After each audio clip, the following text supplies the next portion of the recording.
Well, this is a dream come true. Mhm. This is huge for me. I would probably consider you're on my hero list. Wow. Okay. Matt Carter, you're in the band Emery, formerly in the podcast Bad Christian. Some of the topics you were talking about were basically, you in a sense, with some of your guests, but like predicted COVID. Like you were talking about Jordan Peterson before anybody was talking about Jordan Peterson, right? And so anyways, there were a few things where like years later, now we're in 2025, and it's like, man, these guys were just ahead of their time. Even podcasting, you guys were one of the very first Christian podcasts in the world. So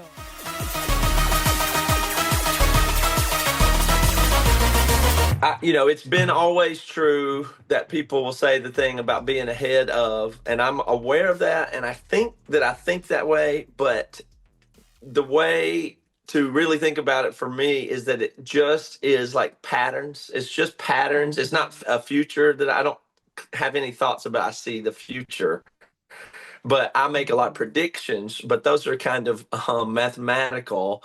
I like to take guesses. I like to say just notions that come to me, and some of them are real or not, but they're just based on just patterns I see fundamentally. And then it just gives me this intuition and then I have no problem just saying whatever, like I don't never know what I'm saying until I hear it come out of my own mouth. And it's informed by just patterns that I pay attention to. And so I like to look ahead. And a lot of times I'm ahead or early on things. And it's very cool to have a body of work like the podcast where, it's not that I'm proving it because I don't know what I'm saying about the future now, but it's continuously in that same posture for me. So that is kind of the way that I live. I'm looking at stuff in the past. I'm feeling what I'm feeling now. I'm looking ahead. I'm doing all that at the same time. And I don't know the answers, and I don't care if I'm wrong, and I make more mistakes than anybody. And that's just kind of where I sit. yeah. Why do you think you're like that? Did you notice this as a kid? Like doing wild things maybe? Did your parents Yes. ever say that, like, how was that? What was it kind of like for you growing up? Like, Me particularly growing up, if you as it would relate to this, is I was very verbal. I was speaking as a kid in this way. I would talk a lot, and I would talk more on an adult level maybe when I was a kid. Not like, but I didn't act like an adult or anything like that. I'm a kid, but I would speak about things with adults in a way that was odd, and a lot of adults don't like that. I've always been in this way where I grew up in the rural South, and there's this whole culture there of like authorities, everything, and respect for your elders and all this stuff. And none of that was good for me. I can't do it. I don't do it. I just don't have that. So that was present right away with me, is that I'm going to speak to a kid or adult or anybody the same way I'd speak to anybody. And again, I don't know if I can control what I say. That's more of how I think about it. I'm just here saying what I'm seeing and thinking. And my parents were really okay with that. Like, they respected me and included me in conversations, and we had conversations from as early as I can remember. My parents also fought a lot, and that seemed normal to me too. So that's just how I came into the world, is arguing about stuff.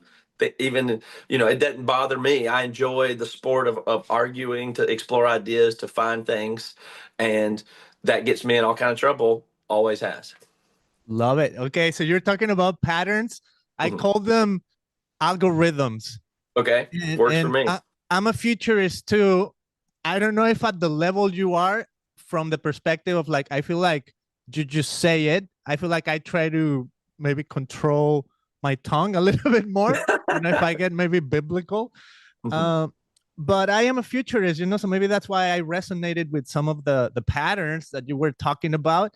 But I see it in the sense of algorithm, and I'm like, wow, everything is an algorithm. Like life is an algorithm. There's a decision that needs to be made at every turn, and that decision will like bifurcate or get divided into more decisions that come up, right? But as humans, the interesting part is that we're related to one another, right? We only have, as far as we know, one planet.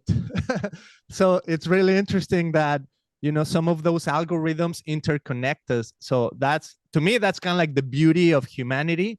Like, wow, we're so interconnected. And even when I think like family, right, and legacy, and maybe if I think of my grandparents and my kids, it's like, oh wow, like this is a journey of life in which we're somehow interconnected through a hub we call family. But bigger than that, society is interconnected because of these same like patterns and algorithms, right? So that's kind of like how I see it. But okay, here's an idea. Let me jump in right there and just get with you, because I very agree with the interconnected thing. And I really like the way that you started saying we're interconnected as like a family and then as a society. And I think that's one of the things, if you pay attention to algorithms or patterns or things like that, that I'm always looking for is I'm looking for things that are true. And a lot of times things that are true at like multiple levels. So, or in a way that fractals are. So if something's true in this relationship or my family and society, I'm looking for that unity all the way out. Like so I would take that idea you just said, I would just keep going until is every atom in the universe interconnected? I don't know, but I'm going to hold that idea open until it doesn't make sense. So I'll take, any idea that works on a small level. I'm saying, how big is this idea if it was applied at different levels? And then that'll get me to all kind of weird thoughts. But yeah, I do agree that the interconnected is an important one, because it takes, if I'm just by myself thinking, that's very limited and I get far off. But as soon as I'm recognizing I'm connected to another person, and like on Bad Christian Podcast, I'm holding Toby's mind and my mind and whatever's happening there. So I feel like I have access to more than just me. And that's how I know we're interconnected, because I can feel me having more knowledge or ideas or thoughts when I'm feeling a connection to another person. And then I can have ideas that we can have ideas together. And that just keeps going and going for me. Love it. Yeah. Okay. So here's a interesting thought idea. It doesn't come from me. It comes from a scientist out of Oxford. Okay. So his name is Vlatko Vedral or Vlatko Vedral. He's kind of like from Poland, I think. So his name is weird to pronounce to me, but Vlatko, Vlatko, Vedral. And he's got a book called Quantum, the Universe as Quantum Mechanics. No, the universe as information. The universe as information. So, anyways, kind of like to summarize his idea, that this kind of like blew my mind. And to give a little bit of context to what I'm about to say, I think, and you mentioned Bad Christian Podcast, I think one of the things I'm grateful for listening to the Bad Christian Podcast was that you guys came up with ideas and opinions that maybe were not necessarily like the generic Christian opinion, right? You were allowed to think outside of the Christian box bubble in a sense. So I really appreciated that. So with that kind of like context, that kind of like catapulted me into a little bit of, I guess the term is kind of like deconstruction. So that was helpful, to kind of like deconstruct my faith, like set it apart, see all the pieces. To me, it wasn't about like destroying my faith. It was more like, okay, it's laying, all the pieces are on the table. How do I rebuild this again, maybe from a different lens? So I started doing that. So all of that to kind of like connect it to this idea I'm about to say from Vlatko Vedral. He says, the universe is not made of matter. The universe is made of information. Okay. And he's got a whole book and several books on this, and he's a scientist, so he's probably way smarter than me. But at the core, it's like, wow, that makes, to at least from my end, my vantage point, my Christian faith even makes a lot of sense. When I read scripture and I read like John 1:1, in the beginning was the word, and the word was with God, and the word is God, right? And he became flesh. I'm like, that's information And then Yes. my whole like quantum mechanics and all of that is like ones and zeros make a lot of sense. And if I tie that to the idea of algorithm, it's like, oh wow, it's either a yes or a no at the basic level. So ones and zeros, right? Ones and zeros. And then from there, it's kind of like what you said, small idea, like how far can I take a one and a zero? So to me, it started with a yes, like life is the yes against a no, which would be maybe no life, maybe Right. death Existence or non-existence, or being and non-being. non-existence. Yeah. Yes. Right. So that was super helpful, So all that to say, kind of like in closing it all under the Bad Christian podcast, allowing me to think outside the box, resonating with ideas from a scientist. I'm like, wow, this makes sense. And then I kind of like started rebuilding, like you guys were talking on the Bad Christian to like Jonathan Merritt. Like I remember a lot, listening to this guy, and he had a book called Speak God or God Speak, something like that. Man, that book was super helpful because in a sense, basically his premise was we cannot, as a believer, as somebody that encounters a text, we cannot shy away from the phrases that are in this text anyway. Like you can reconstruct, you can think about it differently, but you cannot call it something else than what we already have. So like sin, I mean, the Bible talks about sin. Okay, so you might have to approach it a different way, but the word is sin. It might come from the Greek and all these things, but there's a word called sin. There's a guy named Jesus. There is a God. There's these ideas of angels. There's these ideas of Mm-hmm. demons, right? Like all Mm-hmm. these things where Mm-hmm. he was maybe saying we can rethink about these, but we cannot like unname That's right. them or change them. Like there's no interchange to something else. So, anyways, what's your take on all of that? From Okay. black to yeah. I want to say that all that to me uh, is great, Graham, because um, just to make sure if anybody is, I can ground myself here philosophically by saying I am not a postmodern person who believes there is no absolute truth. That's not me. So that I understand that way of thinking. Um, but to me, the things that are real, no doubt about it. They're absolute. There is truth. There is a reality. I don't think it's this physical one that you think it is. That one is what we perceive as reality. I don't think is really very real, but there is something real behind that, or that this all points to. So just to be clear, I'm not a postmodernist, and so in that way, um, but I think of all the things you're saying, like with the word deconstruction and reconstruction, as a very healthy process of renewal. And you can think of it all like Legos. Like if you my son builds a bunch of Legos, and then he changes them and modifies them and rebuilds them into different configuration, but the pieces are there. There's the long skinny one, there's the whatever, and you're saying there's angels, there's God, there's these elements that are here, and you see them resonant in other religions and other contexts and these ideas. And within the Christian context, everybody has different interpretations of them, but these things that everybody has different interpretations of must point to real things. But the real things are not words, and I don't think the real things are, physical in the sense that you can really track down what they are physically.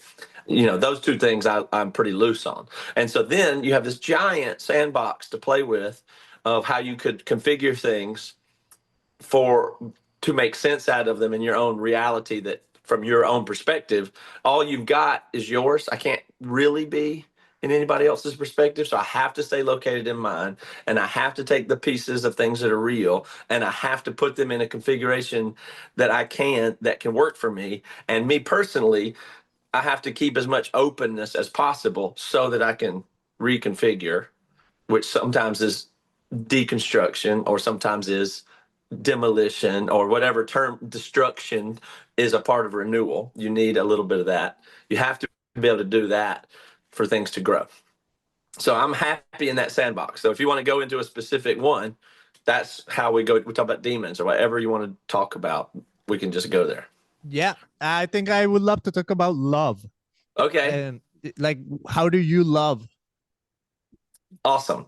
What I like to find other people who talk about topics and then take what I can from it, and I love it when it seems like it's not new but old or timeless kind of things that are wisdom about such topics. And on love, currently the best the best stuff I've gotten on that comes from a book about Socrates by Agnes Callard. And she was on the Bad Christian podcast. I don't know if you saw that episode. It was been 2021 or something.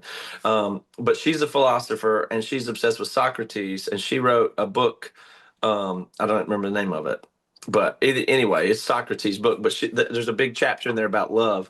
And what I think this is Socrates' kind of idea that you love is when you're I'm going to butcher it, but the feeling that it gives me is this one where it's a dialogue, which I love that part, that interconnected thing where you go back and forth to find truth, but it's not there's the version of love where you burn with passion and desire to either possess another person or fuse with another person. That's the not great. That's the almost failure modes of that ecstatic feeling of love. But what's really there is to pursue truth together and grow, which always feels like a back and forth dialogue. And it's always got this um, forward, higher movement to it where you're discovering things together. Because if you're in a relationship that's loving, you're constantly having like conflict and tension in there. And to resolve that is to both is to sacrifice and hold space for the other person as you both get closer to truth. And then in the Christian context, they'll say it with that triangle. It's like if we grow closer to God, we'll get closer to each other. You know that one? I think that's actually pretty close to how that works. But God, specifically, that is often turned into, and that means, and then all this baggage comes. But I kind of like that image. Cool. Yeah. So discovering truth together and Mhm. dialogue are big love components to you. Interconnected, holding space for where you can discover truth in dialogue. I'm just saying I'm inclined to that idea. I'm not saying that's the totality of how to define love, but that's the thoughts on my mind about love recently. Yeah. And you mentioned sacrifice too. So Mm. what is that? Can you pinpoint to like moments in your personal life where you love sacrificially, maybe even? Well, the easiest thing I find to always try to relocate everything to is as kids. So you're either a child or a parent, or you're both a parent and a child. Like everybody's at least a child. So everybody knows that relationship. And you have a father and a mother, whatever. That's the configuration everybody knows, so everybody can relate to that. So I think it's always worth checking any idea with, how does that work with my kids, or how does that work with my parents, or whatever, because everybody can do that. And this is the easiest thing in the world to understand sacrifice with kids, because you bring them here, you call them into existence without their consent, or you know what I mean? I don't know how that works. Maybe they consent from some other realm to come here. That's possible. But you bring them here and then you're responsible for them. So you take this responsibility for them and they have to go ahead of you. And you could control them. You can control them, but you don't want to control them. You want them to stay separate from you and grow and even escape or transcend you, and you not own them, but yet you're the one that has to put in, you're the one that's responsible, and they're the one that emerged beyond you. And I love that version of love. That's all. It's like a lot of sacrifice there, and you don't even get them. In the end, they go away from you. Mm. Beautiful. Wow. Yeah. And in that exchange, or I don't know if we call it exchange, but maybe letting go, helping them grow, mature, become their own being. Yeah, I see it as I'm a dad too. I have 3 kids. To me, it's the greatest privilege I've ever had, like as a, I guess as a human.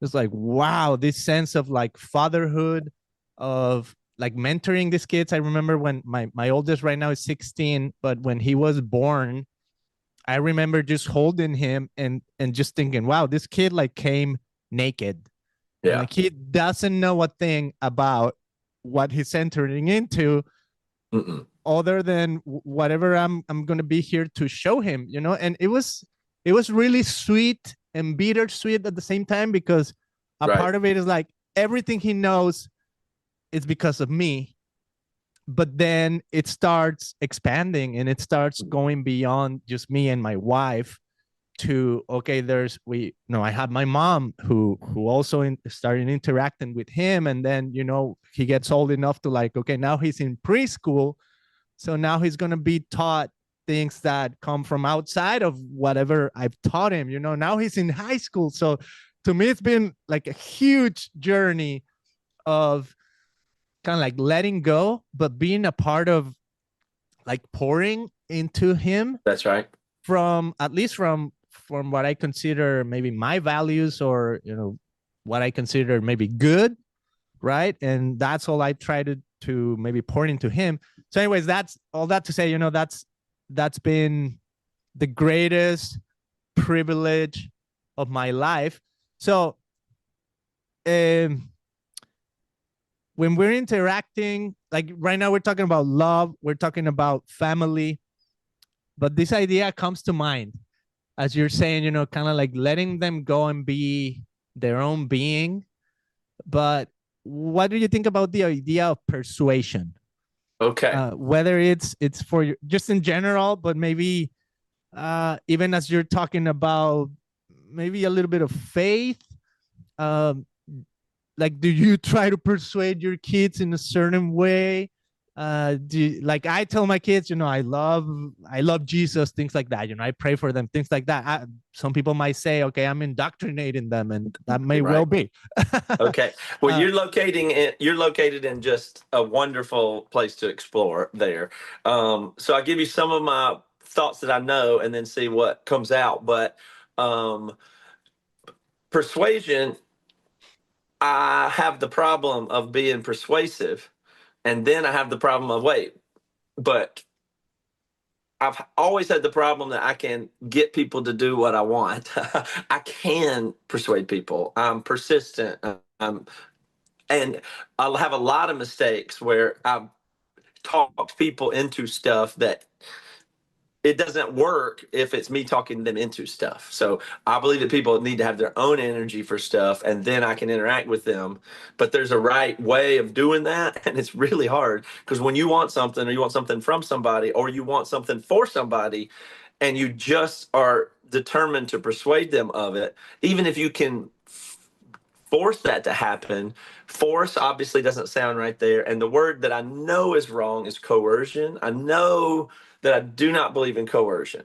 And so then you're playing mind games with yourself to wonder where you're at on the spectrum of persuasion, manipulation, influence. And there's no way you're ever going to know the right answers. Indoctrination, that's all in the soup that we're in. And so if you apply that to kids, the first thing that I think of is I would go all the way fundamentally back to the way you said that they come here and that you teach them everything they know comes from you, and then from outside that, and then further and further expanding. My belief is that you come to this earth with stuff. I think that you have a lot that you know that you don't learn here. I believe that there's a lot of innate knowledge, and you call it all kind of stuff from the collective unconscious to whatever stuff. Or just something in the soul. There's stuff that I believe you come here with right away that you bring to the world. I think children come into the world and bring something, and it's our job to steward what that energy and what that is. And it's not necessarily linguistic concrete knowledge in the English language of propositional things. You have to get them there, but they come in and you don't teach them how to walk, and you really don't teach them how to talk, and you really don't even teach them the language. They come here with the drive and energy and desire to grow and expand. And then even if you don't give them any facts or knowledge, they'll know stuff. I mean, most of what they know does not come from you. They either get it from experience, or I believe in the more magical idea that you beings come here with, they know stuff somehow. But that's a mystery. I don't have any answers for it, but I'm looking for what is in people that they didn't get from society. That's what's most exciting to me. And so then I have to interact with what I think my kids are and what they have. And I want to try to not control them. But my gosh, do I want to manipulate things for them. And I think some parents, you'll see them where they want them to go to Stanford and have X and have this life and be some extension of them, and manipulate or persuade them into to believing what they want to believe and tell them what to believe. And you can condition a child into that usually pretty easily. Some kids are so rebellious that they just won't let you. But where does that come from? The amount that a kid says no to its environment, that's what's exciting to me. What are they resisting? How do they know to do it? That's exciting to me. But that's exactly what I'm interplaying with my kids, because they think they know everything, which is weird. Like a 6-year-old, they think they know everything. They think they know what's safe and what's not. And they even have ideas about cosmic stuff. Of this is how this works. And they speak confidently. And you go, but they don't know anything. I go, well, they don't know something, but they do know something. So that's what we're always interacting with.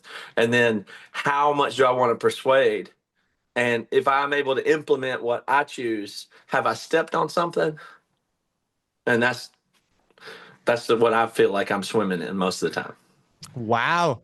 Yeah, that's a complete new world in a sense to me, but it's cool. And it seems to me like when you're saying they're resisting, like that's a little bit of you, right? Like you're in a band, and I feel like part of like I was in a band too. I thought here's a funny thing.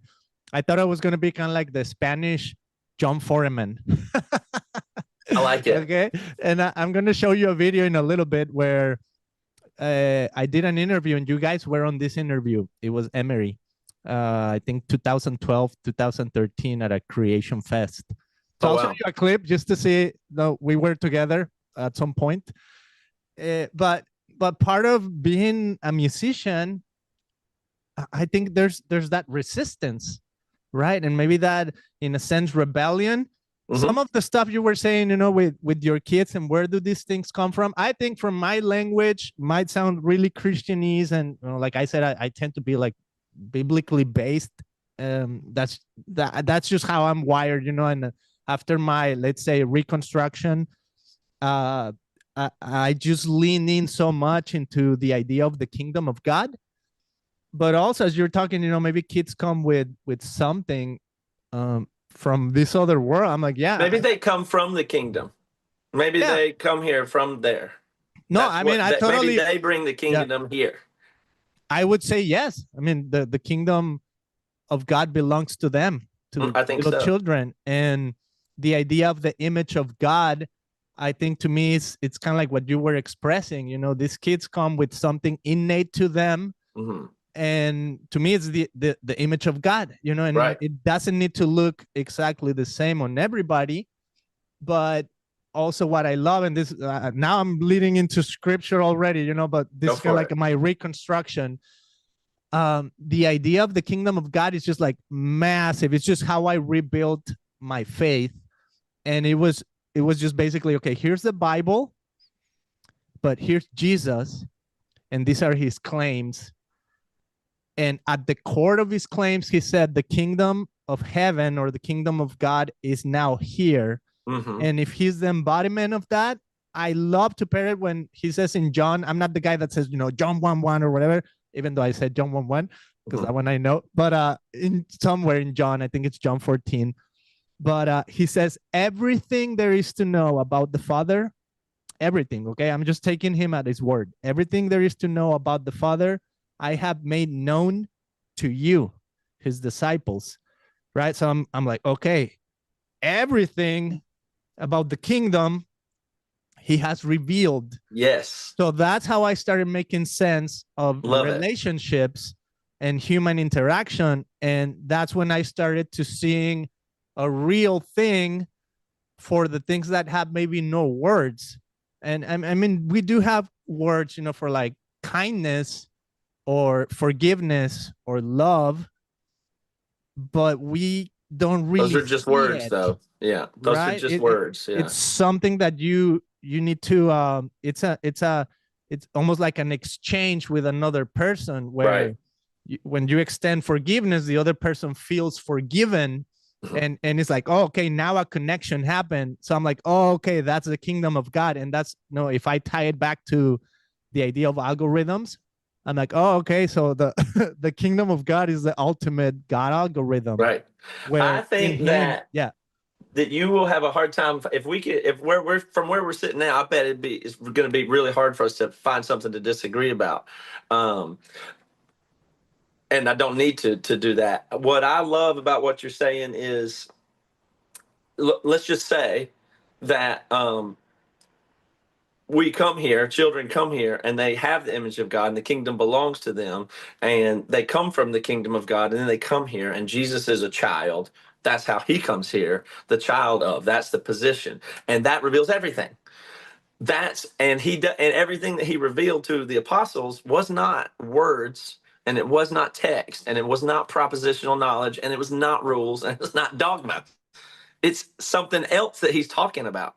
And so maybe, and that's and it, the way that he gave them all the knowledge of God that you can have was just by his being and through modeling, through showing, through demonstrating, through being. And then you can get so much more from that than reducing something down to a word or a rule or a list. Not that. Um, and so it's like the modeling is what we do as parents. So my kids see me and then they decide that's scarier than me controlling them. But if I model to them, that's how they learn. That's how they learn to walk. That's how they learn to talk. That's how they learn from their peers. And then I guess some teachers are trying to tell them information, but who cares? And some religious person tries to tell them the rules, but who cares? That just doesn't matter to me. So that's where some people can disagree in application. But I'm focused on the things that are not, you can't put into words, but that's hard because we need the words, but all that so that we can intercommunicate with each other. And when we do, we're both changed by it. So that's another one of my rules that I have for myself most of the time that I'm paying attention to is I don't want to be in any exchanges with people where it's one way.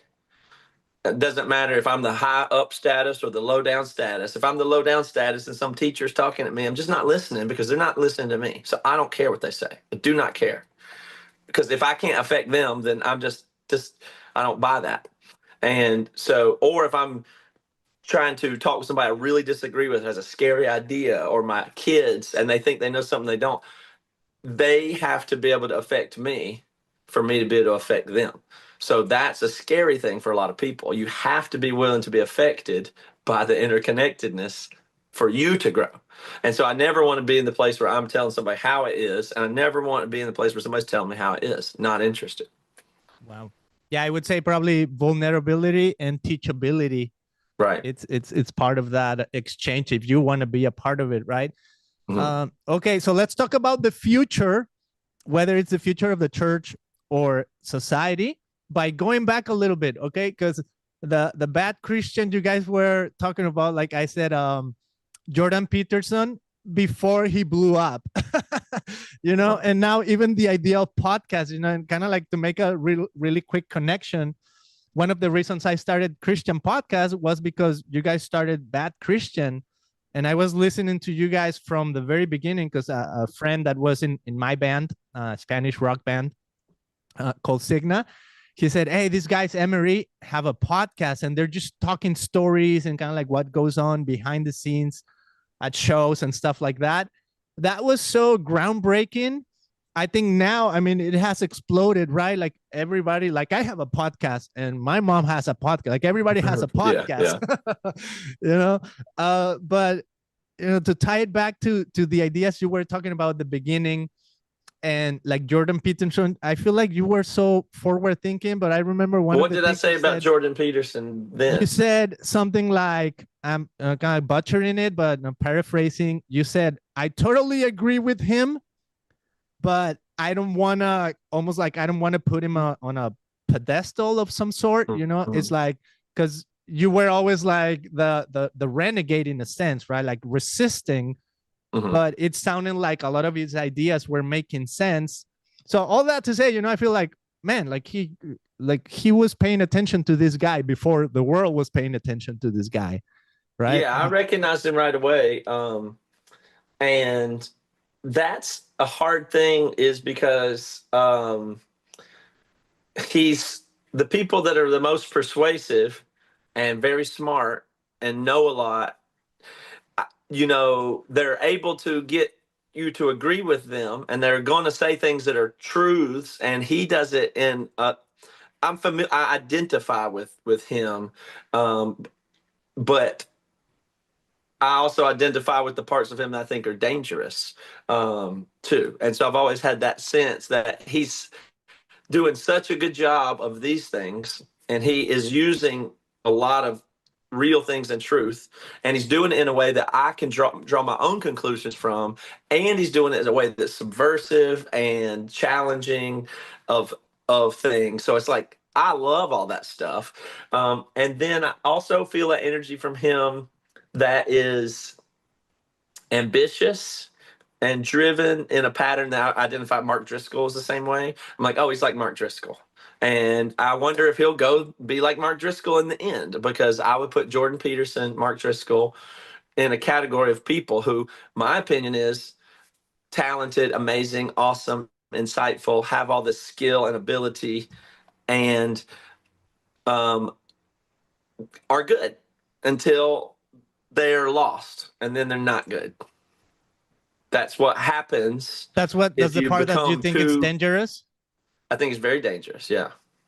Is it like, my opinion is the right one? Yeah, that's a danger for anybody. But if your gifts are rhetoric and charisma and communication in this era of mass communication and screens and propaganda, I don't know. I mean, you just turn up all the levels of power, and that's not going to go good. Okay. It can't. Yeah. So it's so good, man, because like now, like I was saying, everybody has a podcast. I have a podcast. And my main reason for having a podcast is, and I'll show you the video right now, but it was kind of like, okay, if this is the bad Christian, what if I just call it Christian podcast and I take out the bad, you know? And that was my whole premise, you know, because I thought I wanted to use Christian, like the word, right? Like most people would have their own opinion about what it means, but at least I felt like it was the entry point for a conversation. And I felt like podcast, in essence, to me, was the ability to have a dialogue, to have a conversation originally, right? Now I feel like podcast just means like media. I think the word, like the actual word media, it almost doesn't mean anything anymore. Yeah, it has been replaced with the word podcast. And actually, this is kind of like going back to, like, I studied communications in Mexico. And I think the shift from our society from analog to digital, like back in the 2000s when, you know, like TVs were analog, and now you got to do a digital antenna and that sort of stuff.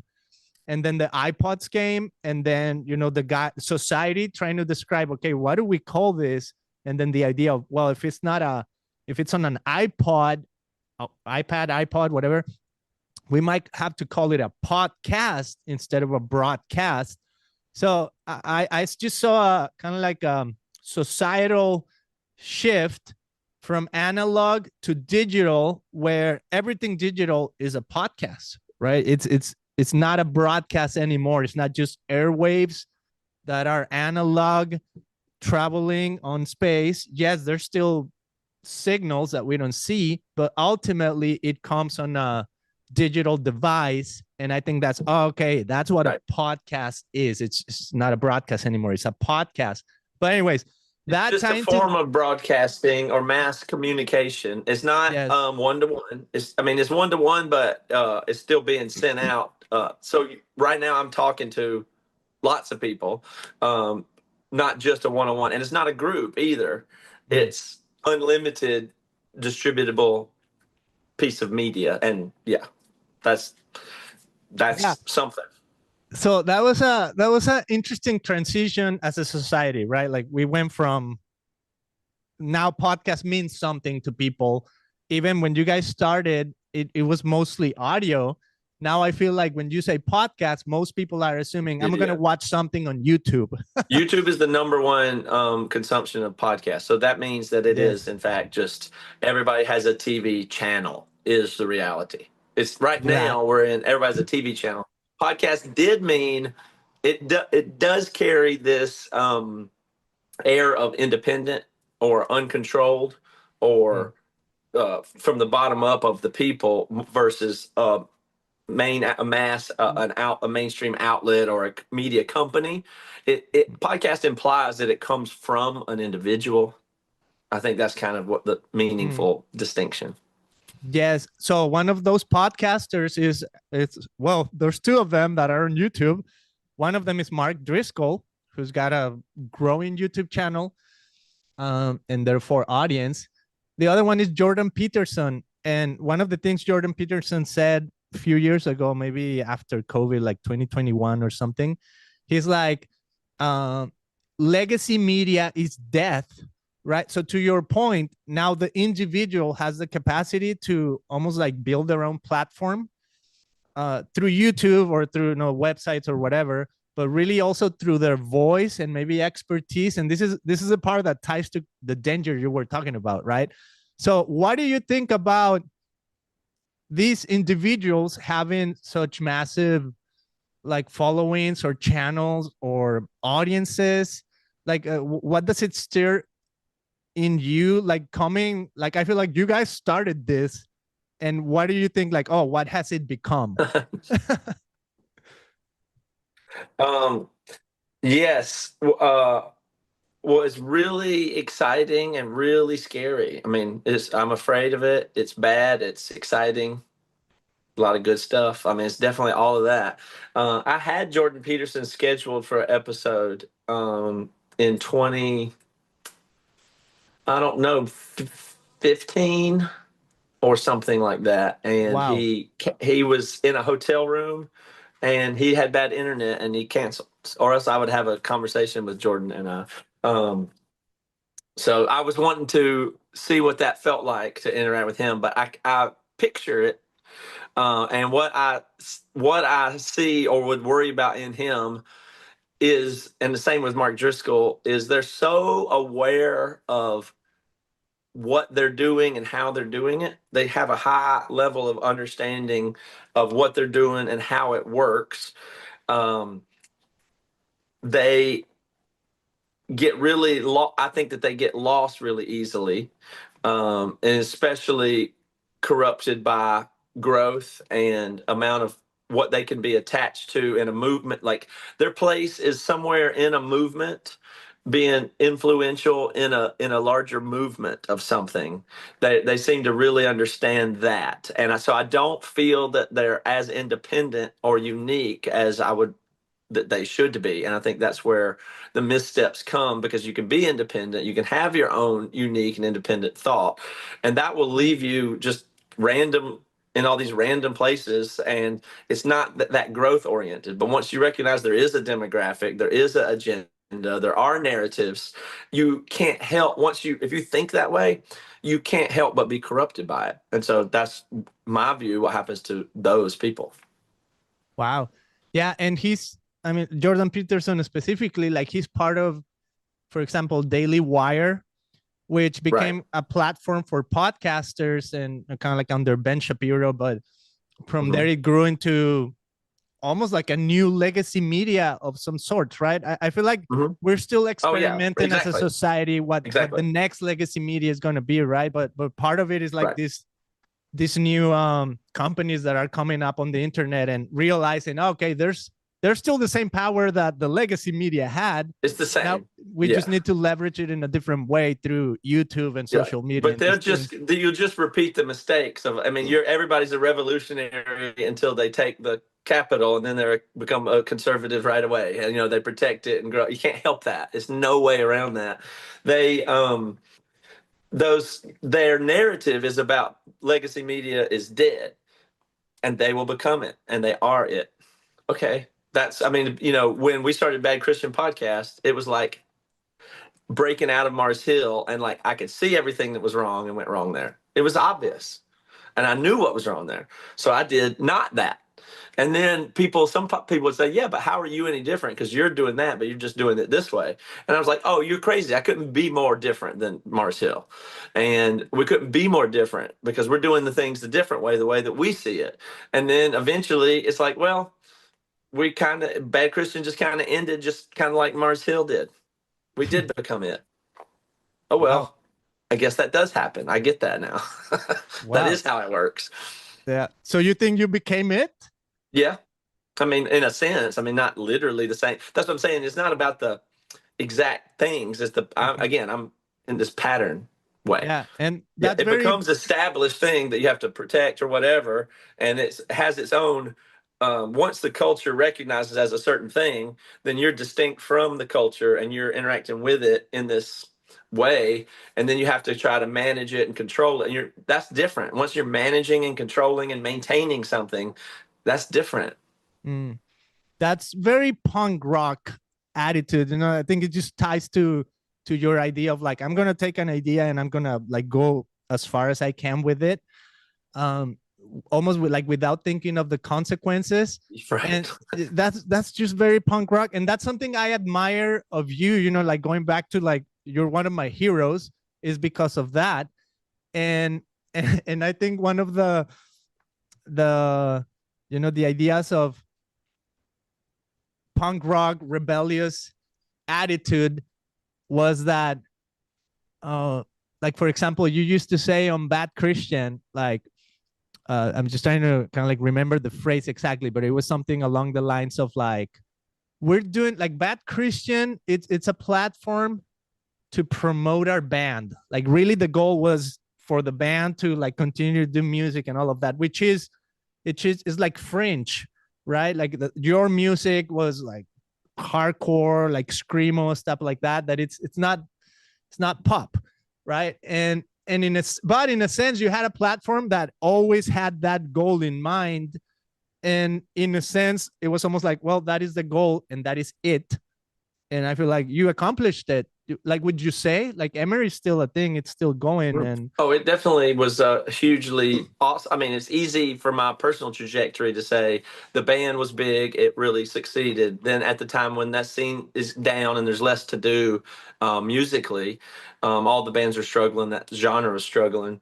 And then the podcast broke. It's like this whole other thing that became successful in its own right that also helped float, maintain, sustain, and then slingshot Emery back afterwards. So then the podcast thing went away in its cycle, and that's been 10 years. So it's like almost 10 years of each that they kind of, almost cycles. And now the band is back where it is, and that's been going on for a few years. And then that'll go down again, and something else will happen. But I like to try to interconnect those chapters so they're how could you not take what you have and put it into the new thing?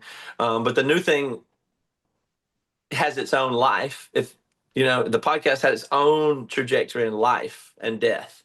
Things have that. The band, I don't know why is lasting so long. I don't know, but that's awesome. But I do think music is probably more powerful than talking, probably. But I also wanted to do the podcast because I felt that I have thoughts and ideas, and you put out an album every couple of years, and it's poetic and lyrics, which I don't even write the lyrics and stuff.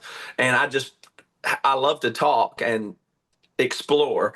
So the podcast was just an outlet to do that. And of course, I'm going to talk about my band and the thing and the stuff I'm struggling with or wrestling with. And it's like an exercise or a discipline.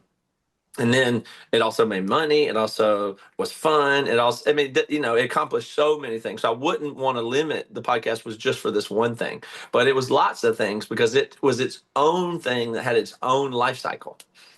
But it died. What's next? I don't know. You don't know. You have like what? Your ideas are crazy. So what's something that you're thinking of? Well, I am trying to. You can probably tell by the tone of the way I'm speaking now. I'm still mostly kind of reverse engineering from the experiences of the band and the podcast. I'm trying to universalize everything that I've experienced and learned to be able to pull, in reflection, and especially when things don't work out or are sad, like the ending of the Bad Christian podcast.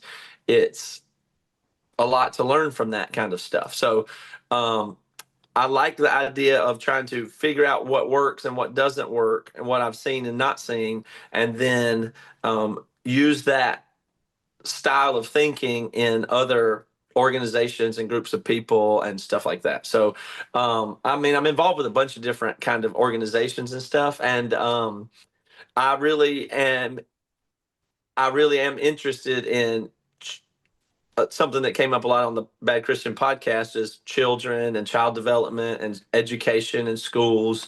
I really like that rebellion thing that we're talking about. That's not going anywhere for me. So to put all those things together, where it probably, what I aspire to most is taking my experience of all that kind of stuff and then translating it into art. As silly as that sounds, I think there's higher levels of art to aim for. Music is the best one that I've been able to do the most, where I feel like sometimes I'm participating with something truly amazing or divine in the putting together of music and lyrics. And I'm never going to stop thinking that's the best thing. That is my favorite thing. It's what I've been doing since I was immediately, as soon as I was able to play any music, I'm trying to gather people together and make magic, special things happen. I can't imagine ever stopping doing that. But I want to be able to do that more and more with ideas and thoughts and put it into art because then it gives, it's like the opposite. See if this makes sense. And I don't know what art to make. Films, documentaries, podcasts, conversations, music, visual media. I don't know. But I want to take the experiences and ideas that I have and put them in things that are like art because people can take more from them what they get from it versus that prescriptive agenda narrative stuff that I would identify more with Mark Driscoll, Jordan Peterson, Daily Wire. That seems to they seem to, all those people are sharing ideas and space with me at some point, and then they're doing more of that with it. And I don't want to do that with it. I would have to go more in whatever's the art version. So I don't know what this, so I want to be involved with whoever's doing that stuff.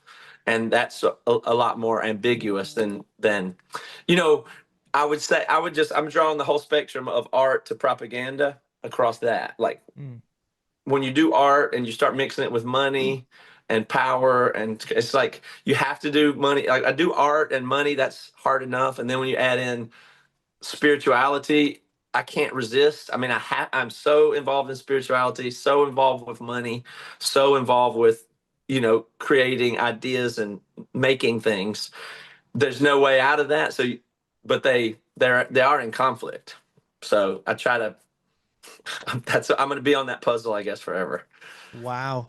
Yeah, that's so good, man. I feel like, yeah, the art, art is subversive by nature, right? So I think what I hear you saying is I'm going to do the art way of what's next. And I don't really know what that's going to look like, but I know that what it's looking like for other people is not art.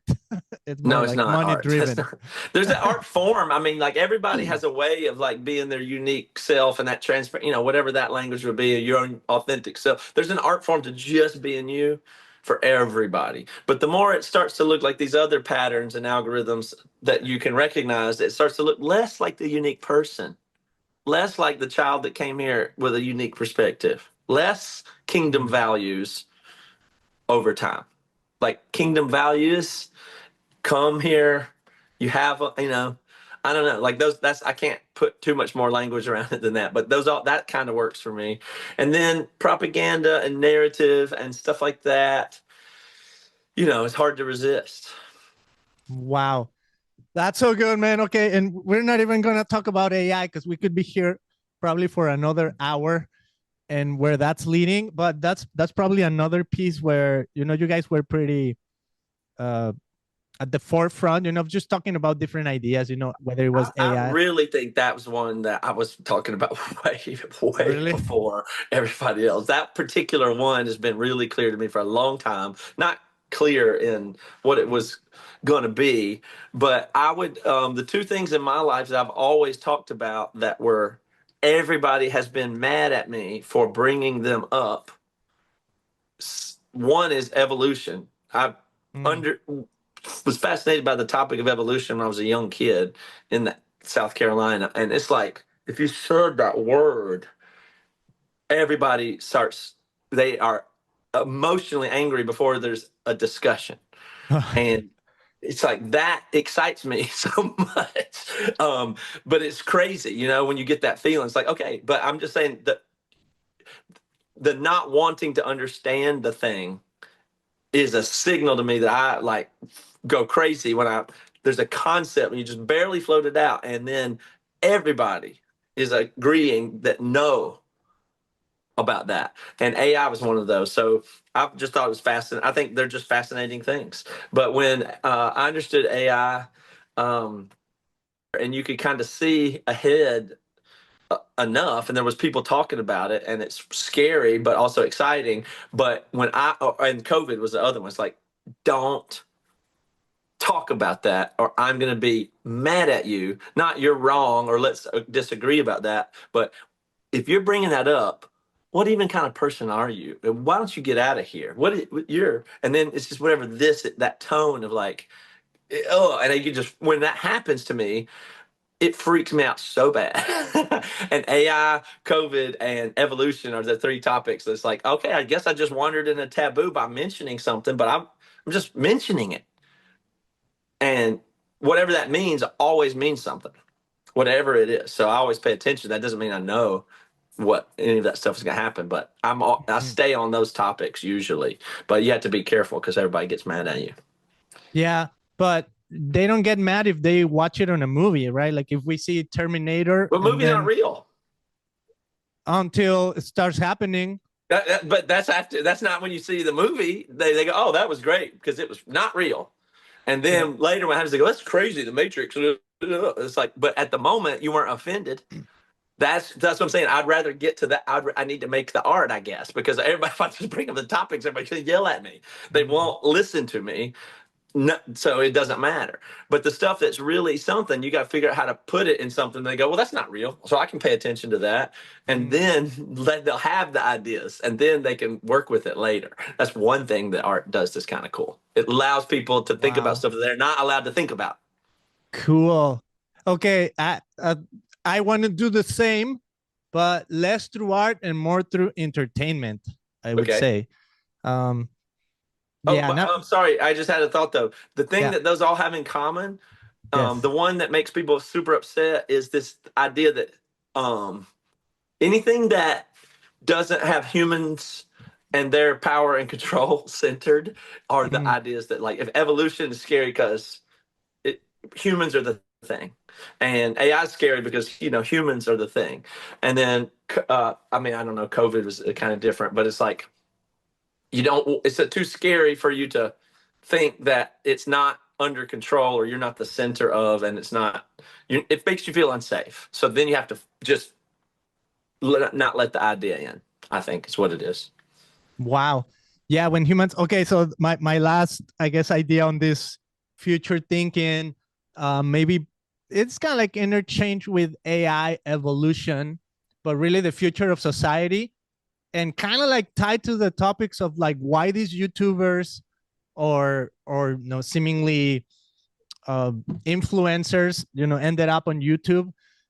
It's it's it's kind of like the idea of transhumanism, and Hmm. it's kind of like what you're saying, when humans are not part of it. That to me, it's an interesting topic, because I guess if I think of the future, for example, I think maybe 4 or 5 years ago, right, this whole idea with the idea like who is a trans, like a person who wants, like, he's in the wrong body, a man who wants to be female, female who wants to be, it's, to me it was more like less about like, okay, these people are crazy or not crazy, or mentally this or mentally that, or dysphoria. It was more like, okay, our society is trying to think of a future where we're pushing the envelope, and we're thinking we can experiment with our bodies in that sense. So I was like thinking about a future where, okay, probably the future will look like, have like a droid, a person, or what are they called, like humanoids or something like that, Hmm. where a person that has robotic parts. It might sound crazy right now, like you're saying, it might be the like the art piece where people are like, oh, okay, if I watch it in a movie, Right. it's okay. But if AI and all these things are really becoming what they're becoming, like I do see a future where, like, okay, maybe people will, like you guys were talking about, for example, like sex dolls and things like that. That Oh yeah, sounds that's crazy. Toby's thing, but he's been talking about that for 25 years. I don't think. Right? And now it doesn't sound so far-fetched, and you see the things that Elon Musk is putting out on X, and he's creating like all these AI doll girls, like stuff like that, where it's like, all right, yeah, we're probably gonna get there. And Oh yeah. humans will interact with it at some point, right? But I feel like, what do you see as like the future of that? If you think about it, like where does your mind go as far as like maybe like transhumanism or that L- type of l- ideas? Let me address that one through the lens of Elon Musk himself. We haven't mentioned him yet. Um, he, you'll notice if you use the different AIs, if you'll notice if you use Grok, it or if you log on to X, you will find sexual content and sexual tone present. That's he understands probably. It seems like to me that he's making these robots, and he has literally his AI and digital platforms have more sexual tone than any other ones. I imagine those will come together sooner than later, and that makes plenty of sense. So, capitalistically, whoever nails that should be in good shape, and he probably will. That sounds right to me. Wow. So, So and yeah, how many years? I don't know. Just close that gap from the AI's Grok, and it wants you yeah. to go spicy right away. Okay, here's So here's then it can physically be there, and you'll buy the physical part once you're already connected to the relational part. you think he'll be in this planet, or you think he'll try to do, we're gonna do this, but might as well do it in Mars, and I'll take you on an experience where you can do all these crazy things with AI robots, but maybe for the sake of keeping humanity separated from this other realm, we'll bring you to Mars, and that will be possible. The Mars stuff to me is sounds like it is aspirational. I'm sure it comes from a genuine something somewhere, but I think it just is such a singular, strong, clear vision to attach things to that its functionality as a unifying vision is much more valuable than the real reality of who's going and what are they going to do and what does it mean long term. It really attaches to a reasonably great idea about we're stuck on this planet, or all we have is this planet. We might destroy this planet. To escape this planet is the most human thing ever, just like crossing the ocean or whatever. So Mm. that's just an easy, open-ended direction. And now he's got that really specific thing to say, and then everything else can be a sub-function of that. So that's just a really unifying, useful thing. Um, but I don't see it as that real of a goal. I think it's more functional as just a unifying vision than a big deal, because way before we can get there, I mean, we probably need to escape this planet. Probably, I get that, but we're going to be able to give experiences that are virtual of that much more than we're going to really want to go that anywhere. Mm. I don't think space travel mostly makes sense more virtually than physical bodies going across space is less. I think that's less likely. Yeah, no, I agree. The idea, for example, I've been here. That's another story, but like I've only know of other places in the world because I've seen pictures and videos. And in a Right. sense, I feel like, well, I've been there. I've been to the Great Wall of China because I've seen videos. I'm sure the experience would be awesome to be there and actually, walk on these things. But in a sense, I don't feel detached from the idea because part of me has already experienced that through what's available now. Which is good, not Yeah. bad. But um, we'll probably get to experience a lot more. But they will be substitute experiences, and at some point, substitute experiences, sex robots fits this too, are preventative from actual experiences. Because, well, if I have this, why do I need to go to China? And if you could get a better virtual experience and a virtual tour with augmented reality or whatever, virtual information and a perfect tour guide, and you feel like you're there and you're exploring the Great Wall. I've been to the Great Wall of China, and I remember some of it, and it was a great experience and stuff. But I could probably get more out of a virtual experience in a technical sense. But that wouldn't somehow that'd be so different than the actual experience I had going to China physically. But those will get closer and closer together. But it'll prevent you from ever actually going to Mars or China or maybe on a date. Yeah. Yeah, no, that's you're going into the matrix now. Right. Okay. So last thing, where you were saying, what did you say? I forgot. Anyways, I'll show you this video. I don't remember the last thing I wanted to say, but let me show you this video real quick. See if you can see it. Do you see it? Yep. That's cool. Oh, there we go. I Yeah. see Toby. And is that you, the interviewer? Yes, that's me. Okay, awesome. And that was at what festival? Creation Fest in Washington. Okay. There's me. Yeah, I remember that. That was a cool one. That was when they did Creation out west here. At Puyallup, I think is where that was. UClaw. Yeah, Enum Enumclaw, Claw. right. Yeah, Enum Claw. Enumclaw, that's right. Yeah, I think it was like 2012 or 2013. That's my band. Yes. we were That's playing awesome. at the Fringe stage. Yeah, the Fringe Yeah. stage is awesome. That's Yeah, where I belong. Like, that's where I identify. Like, I'm identified by culture as exactly that. Fringe stage at the Christian festival. That's my position in the yeah. world. There's no way probably to ever change that because Wow. have a Christian, perspective. All my Lego blocks are Christian, and no, I'm never going to be. I wouldn't be, and I'm not going to be accepted by like I. That's just where I am. I'm going to be seen as fringe, and I totally, embrace that. That's fine. I like that spot. Love it.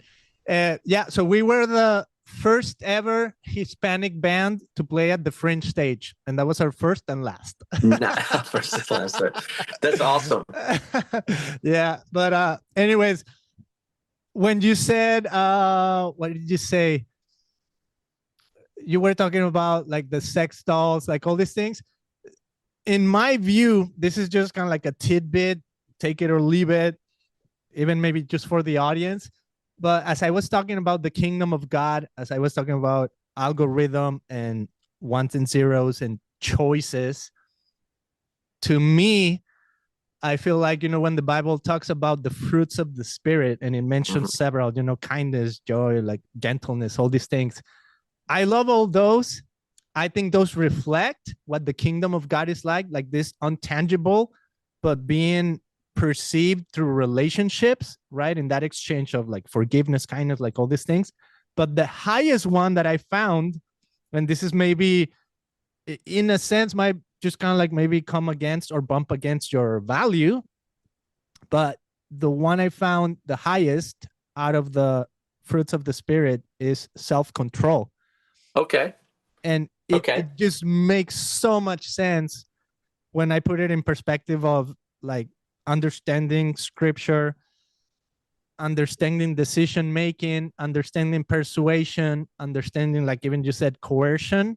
Is like, oh wow, this is the highest value. And no wonder it took, like, for example, Jesus said he fasted 40 days, right? That's kind of like a discipline to develop that sense of like self-control, and you might have to use it in several instances and cases, but when you're saying like this future where all these things will be available, like I tend to think the worst that could ever happen to a human is to discover, like, to actually make teletransportation real.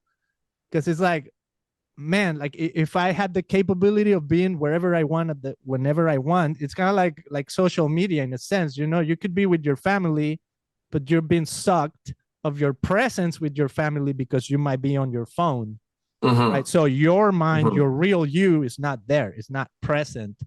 It's sucked right somewhere else. So imagine that, but in a physical reality where you could be teletransported to wherever you want, or you could have whatever you want. This might be also the idea of like C.S. Lewis, of like hell is everything you've ever wanted, right? I'm kind of like paraphrasing, but self-control is like, to me, it just feels like, oh, okay, this is genius. If this is the kingdom of God and it's a fruit of the spirit, it's genius, but it's a discipline and it's attainable too. Okay, let me try to agree with you there. I mean, I hadn't thought about it. I don't know if the fruits of the spirit is in that verse is a complete list necessarily, or what I can't get into the exact. I don't know about the translations, the origins, or whatever. But even if there was a complete list and there's a highest one, is okay, I hadn't thought of it that way. And if there is a highest one, it's that one. And how do you know that? And why is that the highest one? Or is that just for you? I'm open on all that stuff. Also, I find it threatening because self-control is not my forte. So if it is the highest one, I won't even disagree. I'm just saying is hard for me. But I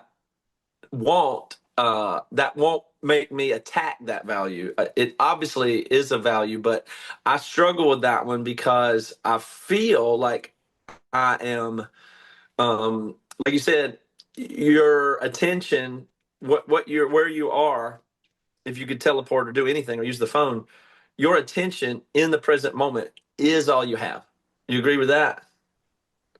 Like all you have your access presence. to is what your Yes. attention's on now. Everything else is really not in your control. So if there's anything in our control, it is that thing. I still struggle to know what makes me choose what my attention is. If I could have anything, and I can, actually, it seems like even in physical reality, where my attention goes is going to determine everything. But what determines where my attention goes? I don't know. Well, you kind of know. You have a house, you have a family. Well, I mean, apparently this is what, like, what am I going to say? Like, where's the self-control come in for me? Where is it coming from? My choices, where are they coming from? I'm not denying we have choice or whatever. I struggle to locate the spot from which I do the controlling. Mm. Yeah, So maybe I shouldn't have said maybe like highest value, but I feel like it's almost like the key, the entry door, like this is what opens the realm. For example, let's just put a husband and wife relationship, right? If there is self-control, then there is a sense of family. There is a sense of like my kids see me as their dad and they see mom as their mom, and we're a unit. And because of my maybe self-control, well, I'm not trying to go out with a different woman than the one okay. I made a commitment to because of Okay. marriage, maybe, right? Okay. So the mechanism there for me, that's easy. I go, okay, great. Now I feel like I can get with you in saying that I would locate the mechanism by which self-control occurs as commitment. I'll Mm. take that. Is the commitments I have and make then seem to be where the outcomes will flow from, not momentary. Do you know what I mean? I have commitment. So I exist in this reality where I know what my commitments are, even subconsciously. I have a Mm. commitment to my kids. I don't have to use self-control. I have the commitment. It's present with me. It's part of me. And But the therefore, commitment my was, impulses flow out of those commitments. yeah, but wasn't the commitment a little bit like the self-discipline of saying yes to something, right? I don't Isn't know marriage about like that. saying yes to something? Yeah, but I might have said it on a whim. I don't know. What made me say yes? Well, how What long was you been like married? I don't locate myself as, and this is the right choice. And I know, like, I don't have the certainty of the choice making anyway. I don't have it, but I do believe my commitment. This is where we'll get squirrely probably together. Is all I'm saying is I'm looking to reject the idea that it's a white knuckle self control moment to moment. I want to do this, but I have to do that. That doesn't sound right to me.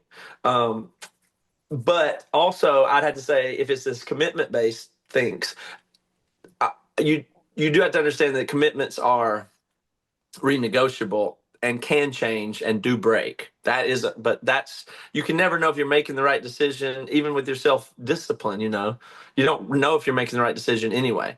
But the commitments are these longer term things. But right now, struggle to do the hard thing, not the other thing. I don't believe that yields the best results. So the Mm. commitments are these anchors that are adjustable that you can work with, and I feel that a higher version of me can live within commitments I have, Mm. and they're also renegotiable. So Okay. a little Uh, squirrely, but that would be what I would consider as self-control and discipline for sure. I get it, but I mean, I'm just not naturally think of myself. I'm not proud that I'm disciplined. I struggle to do the disciplined things in life, but I'm not saying you shouldn't. I'm saying I struggle with them. mm. What gives you joy?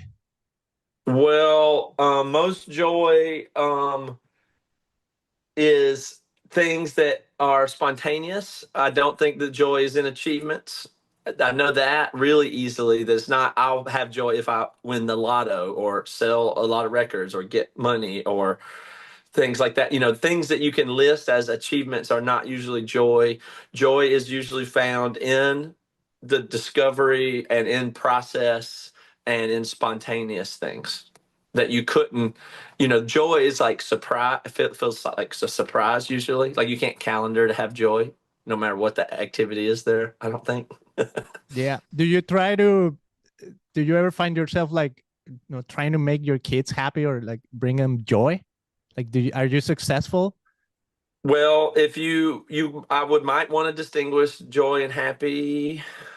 Um, and that joy is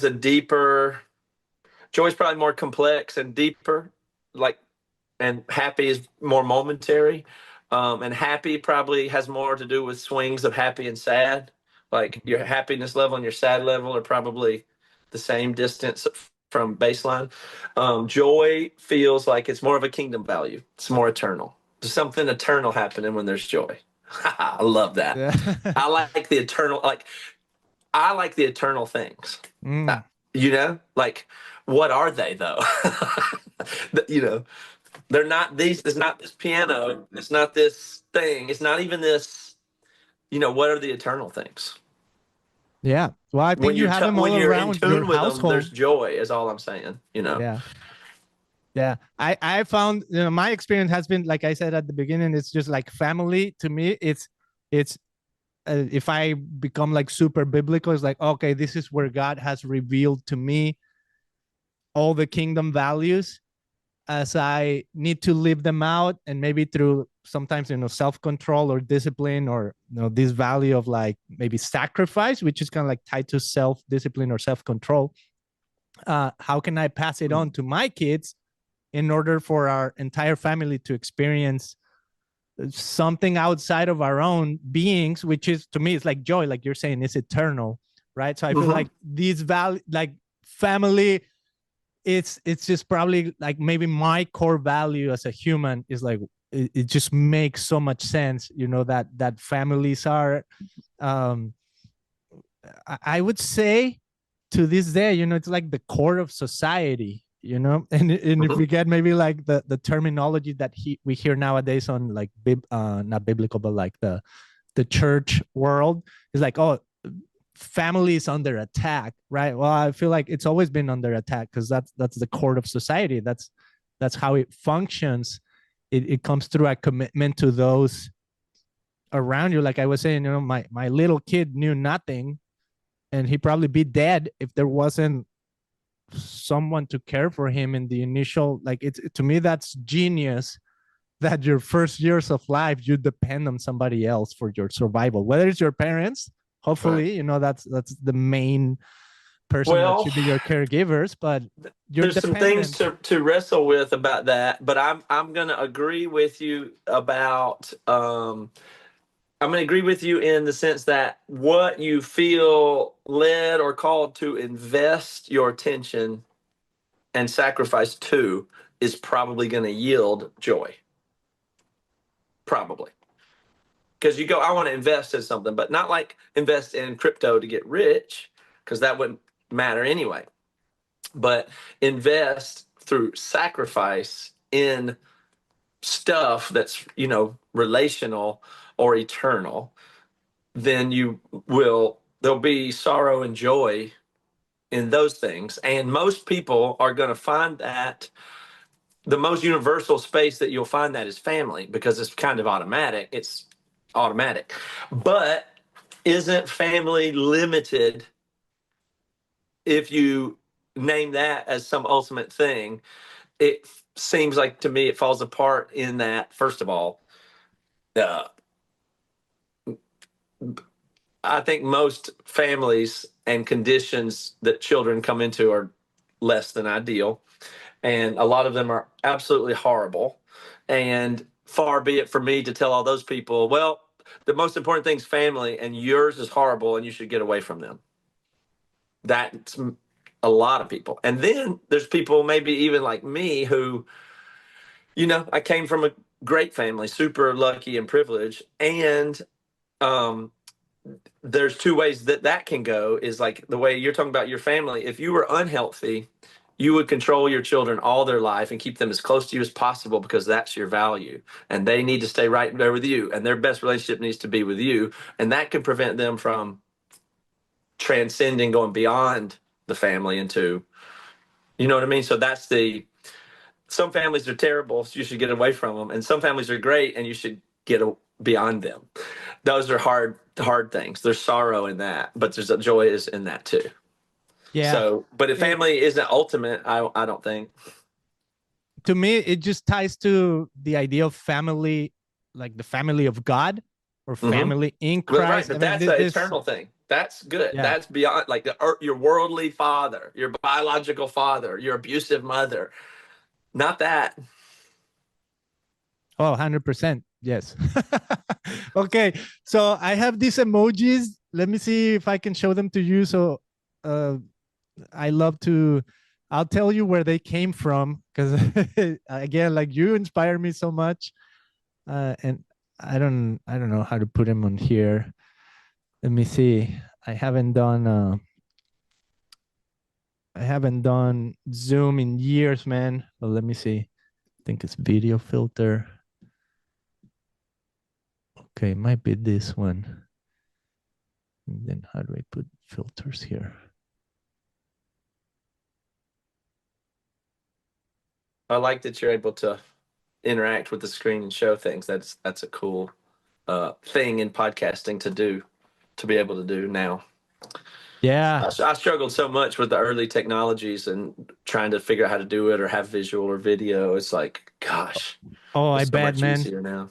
Didn't like COVID change all that? Like once COVID came, Yep. like, okay, now everybody can do it. Yeah, and that's when I started kind of phasing out of podcasting. But yeah, that's when it Mm, all, you know what I mean?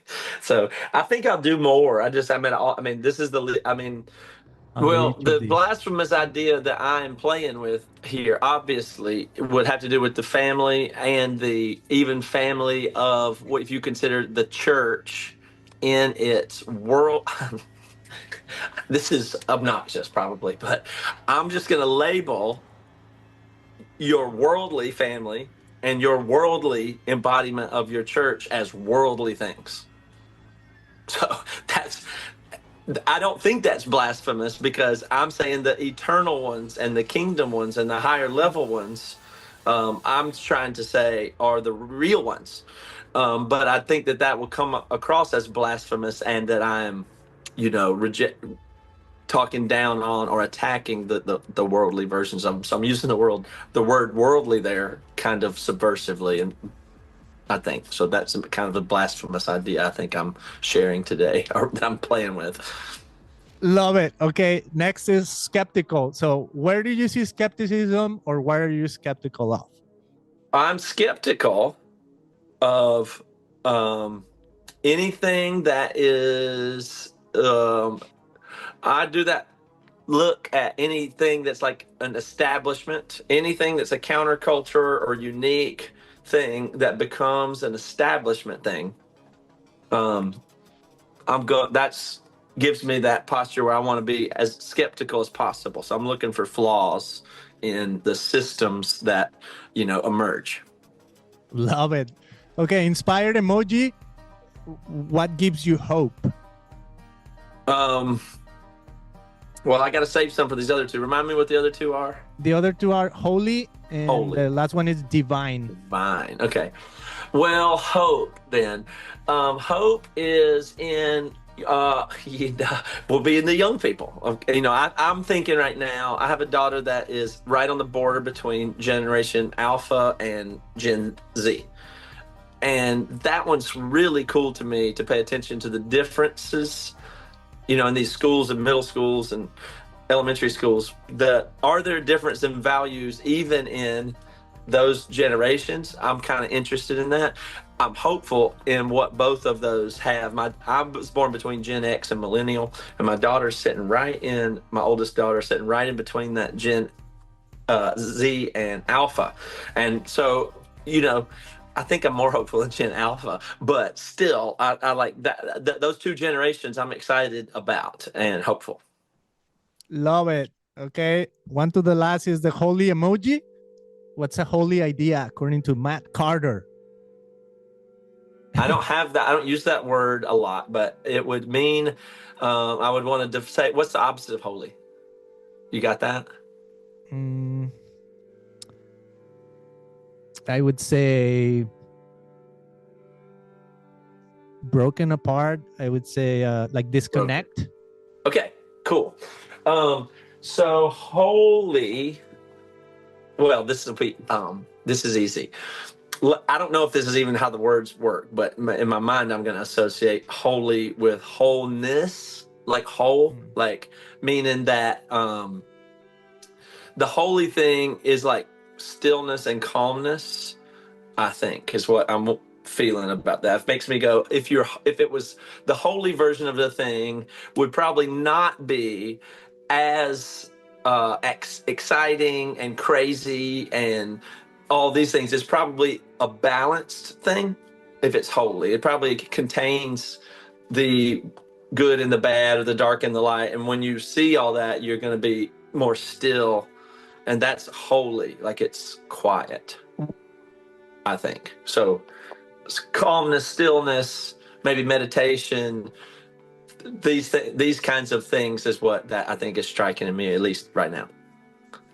Sounds like K-pop demon hunters. What did they say on that? I love that music. That's a show on Netflix. No, I know. That's what I'm saying. I'm into the music, but what's the association? The association, it's kind of like there's a demon within the demon hunters, or at least she has the demon marks. So a little bit of what they say, it kind of like yin and yang in a sense, Okay, like yeah, that's what I mean. That's it. That's exactly what I'm getting at. And they have demons in those lyrics of that song. What's the song that says, feel like, what is that? I mean, there's some good lyrics there. What does it feel like? And there's something about the demon that, in those lines. I was just listening to that music. But yeah, that's the kind of the concept of hope. Like if you have the demons are within you, to get back to demons at the beginning, it would be that thing where you're understanding that you have all that within you in a way, and that to the wholeness is a holy kind of quiet stillness. Okay, that kind of also could fit under the blasphemous emoji. It definitely could. It definitely could. Okay, yeah. And lastly is the divine idea. Okay, so what is the most divine idea according to you? Well, I think music might be there. That's it.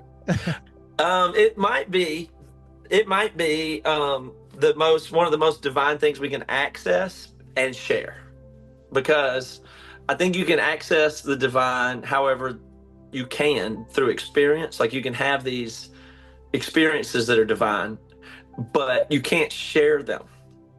You know what I mean? Like the spiritual experience I've had where I'm like present with God, where it's like, oh my gosh, this is it. This is that whatever that divine encounters you can have. I've had them multiple times. That you can have that encounter, and it's just that music is the thing that seems to come from somewhere else that that other people can share and participate in. The closest thing to that thing you can individually have a divine experience. I'm not saying all music is that, but it's how can, if everything is like you say, algorithms and ones and zeros, and this physical reality is just made out of bits or whatever, like it's a simulation the way you talk about it, I'll give you that. But music is not that. It comes from somewhere to here, and then when I experience it, I feel something, and somebody else can feel that same feeling, and there's so little behind it. There's almost no information in it. Do you know what I mean? Like it's just a resonance. And it's when you resonate, connected with another person, music's the best at that. So wow. It's special in some way. I think that's the information though, but that's a cool way. Yeah, I agree. But it comes from somewhere else. That's my point about music. Like I can make music, I can play notes and frequencies and stuff for you, but it won't do anything unless it's inspired, unless it's divine, unless it comes from something. Yeah. Yeah, unless you could say it comes from the kingdom. Like to me it is divine, and like I agree with you. What unifies more? Music. Nothing. No, nothing unifies more than music. I mean, I'm making that claim. I mean, tell me if you can think of anything. Yeah, no, I agree. Not divisive. I mean, it can be when you talk about style and lyrics and culture, whatever, but the sounds that vibrate, that make you nod your head, you can not like it, but it's not really divisive inherently. It's unifying inherently with whoever it resonates with it. And almost everything else is more divisive. No, I agree. I think I completely agree. And I feel like that's one of the gifts, like to me, like family, but like in this case, like music is one of those gifts that unites us as humans. And it's in a sense, it's kind of like a common language, right? Like It is I speak exactly a common Spanish. language. Yes, Yeah. but it's not in a stupid verbal words, Yeah. language translation. Happy birthday, the tune. Who doesn't like it? Who doesn't feel the same thing about it across the world?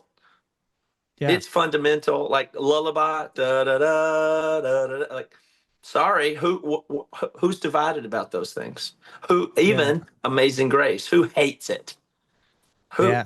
Some who's devil, divided? I mean, evil person anybody only. that is anybody that wants to argue about that stuff, they've got other stuff going on. You don't think that it's the sounds are it's not doing the actual music.